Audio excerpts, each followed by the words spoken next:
Nepali proofing tool for office 2016 मेरो चाहिँ office 2016 भएको भएर मैले अफिस 2016 मा सर्च गरेँ। हजुरले आफ्नो पर्सन अनुसार हेर्न सक्नुहुन्छ। यसमा यो ल्याङ्ग्वेज छान्नलाई दिन्छ, ल्याङ्ग्वेज आफ्नो अनुसार छान्नलाई, नेपाली छान्नलाई र डाउनलोड गर्ने यो दुईटा अप्सन दिन्छ, भर्सन 64 र भर्सन 86। मैले यो दुईटै डाउनलोड गरेँ।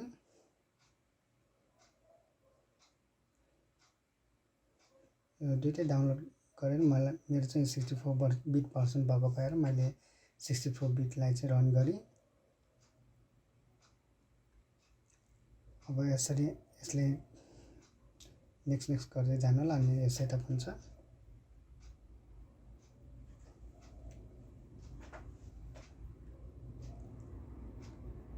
अब माइक्रोसफ्ट अफिस खोल्नु होला, विनवर्ड टाइप गरेर रनमा, त्यसपछि अफिस प्याकेज खोल्नेछ।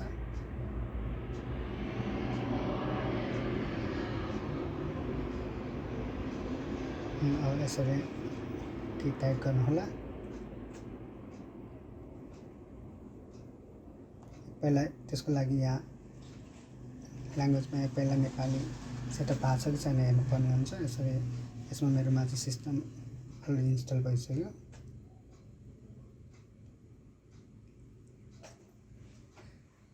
जस्तै यसमा हाम्रो र हाम्रो भनेर मिस्टेक देखिएको छ, त्यही भएर हाम्रो भनेर यसरी राइट क्लिक गर्दाखेरि आउँछ।